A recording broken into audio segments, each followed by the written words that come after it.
What if the secret to living to 100 isn't found in a laboratory, a pharmacy, or a genetic sequence? For centuries we have searched the physical world for the fountain of youth.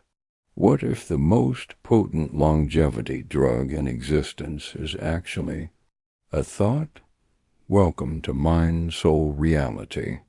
Today we unravel the mystery of the spirit and ask, is your attitude keeping you alive? For millennia, humanity has been obsessed with extending our mortal timeline. We have scoured the globe for magical springs, concocted elixirs, and now we turn to cutting-edge biotechnology to hack aging. But in this frantic search outside of ourselves, have we overlooked the architecture of the human mind? The investigation begins not in a petri dish, but within our own perception of reality. Before we analyze the data, we must define our terms. When researchers speak of a positive attitude linked to longevity, they are not describing toxic positivity or refusal to acknowledge pain. They are describing a foundational posture toward existence, resilience. It is the deep-seated belief that life, even when difficult, holds meaning, and that we possess the agency to navigate its storms. René Descartes famously separated the mind from the body in Western thought, a philosophical divorce that influenced medicine for centuries. Doctors treated the machine, ignoring the ghost in the machine. Today, that wall has crumbled. Psychoneuroimmunology has proven that your biology is constantly eavesdropping on your internal monologue. Every thought triggers a biochemical cascade. To understand the power of positivity, we must first look at the damage caused by chronic negativity. A pessimistic worldview constantly scanning for threats keeps the body's sympathetic nervous system in overdrive. This is the fight or flight state, pumping out adrenaline and cortisol. While meant to save us from tigers, this mechanism is now activated by traffic jams and news cycles. Cortisol is necessary for survival in short bursts, but chronically high levels are corrosive. It suppresses the immune system, breaks down bone density, and impairs memory. A persistent negative outlook essentially marinates the body's organs in stress hormones for decades, slowly degrading biological systems long before their expiration date. Perhaps the most significant pathway linking attitude to disease is inflammation. Chronic, low-grade inflammation is now recognized as the root of most age-related diseases, including heart disease and Alzheimer's.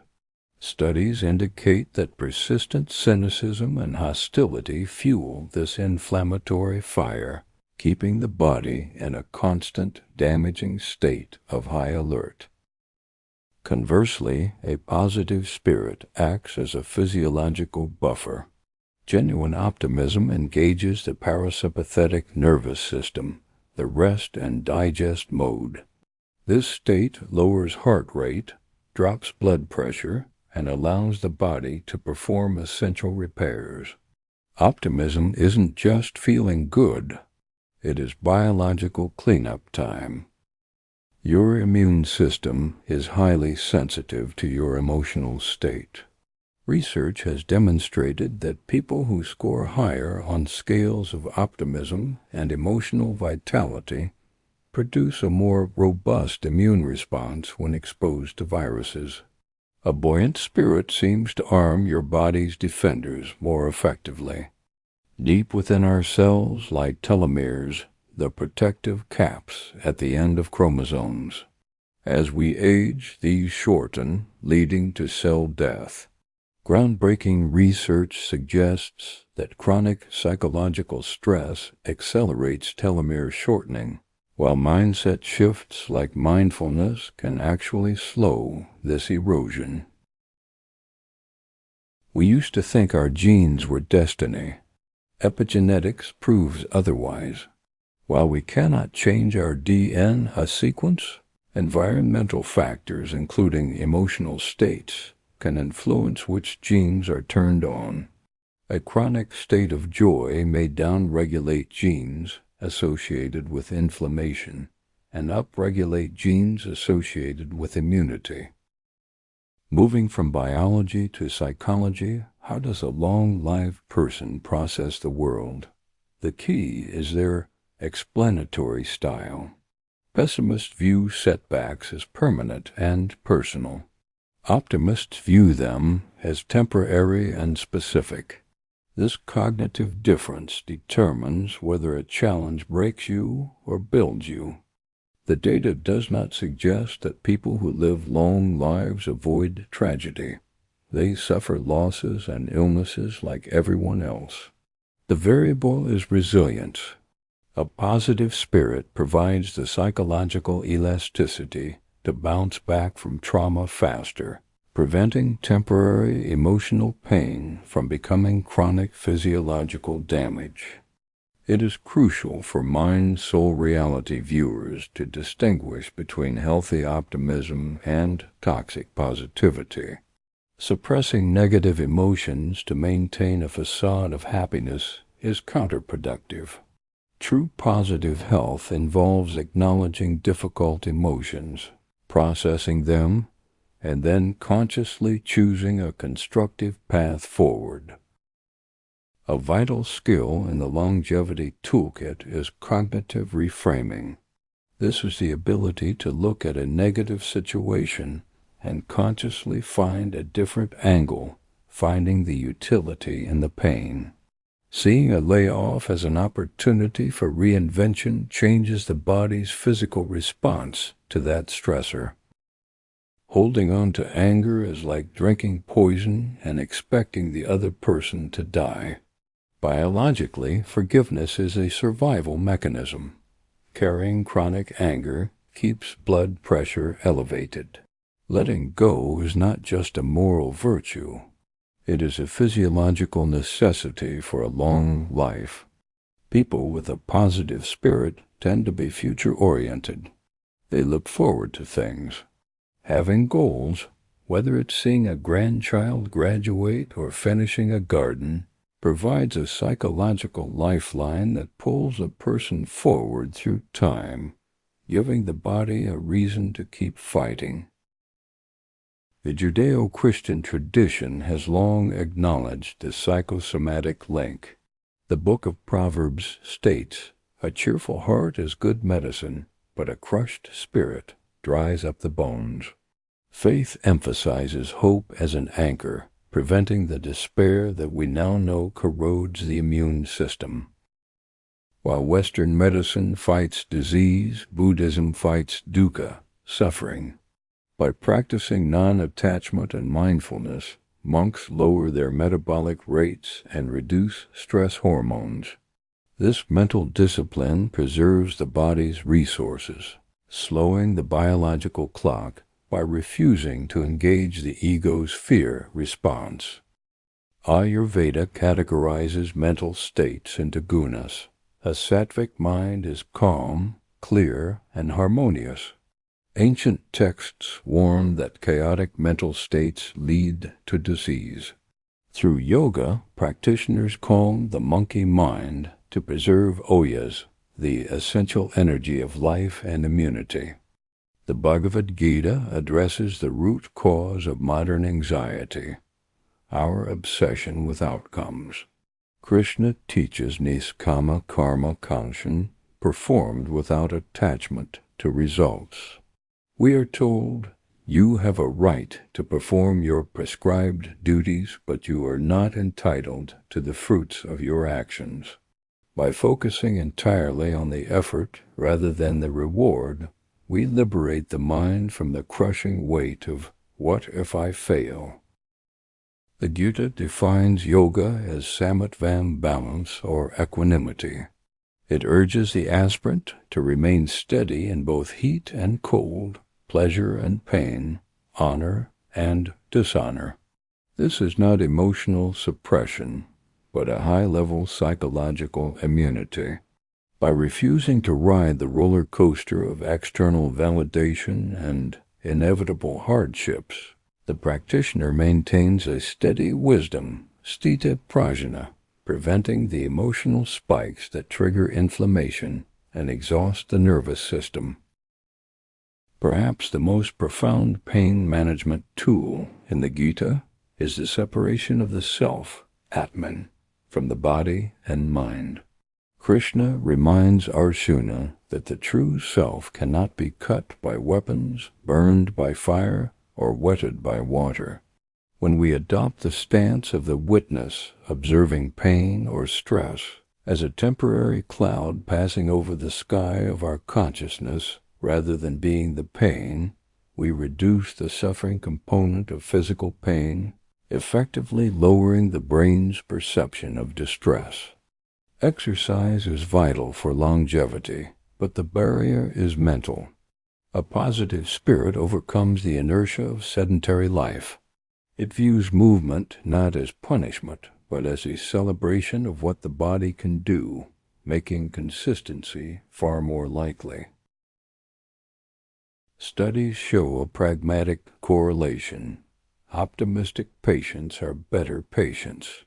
They are more likely to attend screenings and take prescribed medications because they believe their actions will affect the outcome.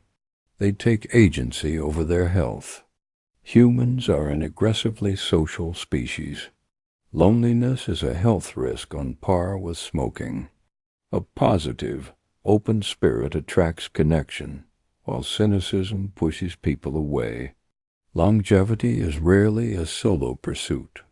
It is embedded in a web of relationships. We often speak of grief as a metaphor, but science knows it as a physical blow. The widowhood effect, where a surviving spouse dies shortly after their partner, is statistically undeniable. Acute grief floods the body with stress hormones so potent they can stun the heart muscle, a condition literally called Takotsubo cardiomyopathy, or broken heart syndrome. This proves that our connections are not just emotional luxuries. They are biological lifelines. The Japanese concept of ikigai, your reason for being, is central to the longevity of Okinawans. It is the thing that gets you out of bed. A positive spirit is anchored by a purpose outside of survival, giving life a texture that sustains health. Gratitude is a highly effective regulator of physiology. Regularly practicing gratitude shifts the brain away from anxiety and toward abundance. This shift immediately lowers stress hormones and induces a calmer cardiac rhythm. One of the most reliable ways to boost health is to focus on others. Volunteering reduces mortality rates in older adults. The helper's high releases endorphins and oxytocin, the bonding hormone that counteracts stress. In the blue zones regions with the most centenarians, researchers find commonalities. While diets vary, a shared trait is a psychosocial scaffolding that supports a positive outlook, strong community, low stress, and clear purpose. In the face of terminal illness or early death, the definition of positive attitude must shift. It is no longer just about beating the disease, as biology sometimes has other plans. The victory lies in the distinction between curing, fixing the body, and healing, making the spirit whole. We see patients who, even as their bodies fade, achieve a radiant clarity, reconciling old conflicts and finding profound peace. This final spiritual integration is the ultimate triumph of the mind, proving that one can be fully healed even while the body departs. The statistics are hard to ignore. Across nearly every culture studied, believers outlive non-believers. Research published in reputable medical journals suggests that regular attendance at religious services can add anywhere from 4 to 14 years to life expectancy. This faith factor provides a triple shield against aging. It offers a built-in community to fight isolation, a moral framework that often discourages risky behaviors like smoking or excessive drinking, and perhaps most importantly, the psychological safety net of believing that you are not walking through the valley of the shadow of death alone. Not all faith impacts the body equally. Psychologists distinguish between intrinsic, silent, steady faith and extrinsic, reactive faith. Reactive faith is the foxhole prayer, turning to the divine only when the plane hits turbulence. While natural, this panic-driven spirituality often spikes cortisol further. True longevity belongs to the silent believers, those whose faith is a quiet background operating system running 24/7. This constant internalized trust creates a physiological baseline of safety, meaning that when a crisis does hit, their bodies don't need to scramble for a safety net. They are already standing on one. Are they healthy because they are positive or positive because they are healthy? It is a feedback loop. However, long-term studies show that early life attitudes are strong predictors of late life health, suggesting attitude is often a driver, not just a passenger. A positive spirit is not just a personality trait. It is a skill. Like a muscle, resilience and gratitude can be trained. Through mindfulness and cognitive habits, you can rewire your brain for longevity. It is never too late to start. Science is converging on a truth. The state of your mind is the ultimate vital sign. While we must improve our diets and exercise, neglecting the spirit is a fatal error. To live long and well, we must cultivate a mindset that embraces life. Your longevity is written in your DNA, but it is edited by your mind. By choosing resilience, connection, and gratitude, you are literally programming your cells for a longer, richer existence. We want to hear from you. Have you seen a difference in your own physical health when your mindset shifts? Do you believe the spirit can heal the body? Share your stories in the comments below. Your experience might be the inspiration someone else needs today.